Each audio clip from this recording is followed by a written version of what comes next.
C'est le jour que l'Éternel a fait pour nous et nous serons heureux, bien-aimés. Voici le rapport d'activité de la mission EVA pour les mois de juin, juillet et août.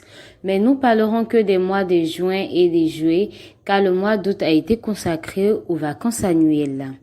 Pendant ces mois, nous avons eu chaque matin notre réunion de prière avec le groupe d'Afrique sur WhatsApp de 5h00 à 6h00 du matin et également avec le groupe d'Espagne Soleil de Justice de 7h00 à 8h du matin. Au cours de ces moments, nous prions et crions à Dieu car seul Dieu peut nous aider avec tout ce qui se passe actuellement dans le monde. Tous les lundis de 19h à 20h, nous avons eu notre réunion Super Lundi et ce programme est une rencontre pour enseigner, apprendre les chants et jeux, être ensemble et laisser le Saint-Esprit nous transformer par la parole. Au cours du Super Lundi, nous avons eu des invités, des interviews, des forums, des conférences, des témoignages, des questions-réponses. Ainsi, nous avons eu à cette occasion des invités d'Espagne, Madame Roberta et son époux Edwin, qui nous ont bénis à travers leurs témoignages très édifiants. Nous avons également reçu comme invité Monsieur Philippe Tapé, vice-président de la mission EVA et son épouse Regina, qui nous ont donné des conseils et des mots d'encouragement qui ont fait du bien à chacun. Par ailleurs, notre président Edmond, comme le secrétaire général Mathieu et la secrétaire de bureau Mademoiselle Epiphanie, nous ont donné divers enseignements au cours de ces super lundis. Nous avons également eu en juin et en juillet la réunion du mois avec toute l'équipe d'EVA et ces rencontres ont eu pour but de donner toutes les informations sur la mission. Chacun donne son rapport de travail sur ce qu'il a fait, mais ce fut également un temps de communion fraternelle, un temps où nous prions ensemble, où nous avons les nouvelles des uns et des autres, un temps où nous exprimons notre amour pour les autres. C'est un moment où nous nous encourageons à aller vers ce que Dieu a pour nous. Notre secrétaire général Mathieu Kofi a visité la ville de Benoît où vivent plusieurs moniteurs et leurs familles. Il est allé prier avec eux et leur a apporté une parole d'encouragement et de réconfort pour ceux qui ont perdu des parents proches. Il leur a également apporté une aide financière au nom de la mission EVA.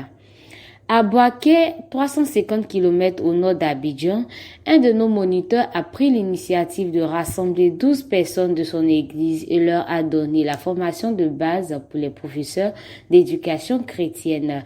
Le sujet était comment enseigner aux enfants la parole de Dieu, comment les approcher et semer la sémence de l'évangile.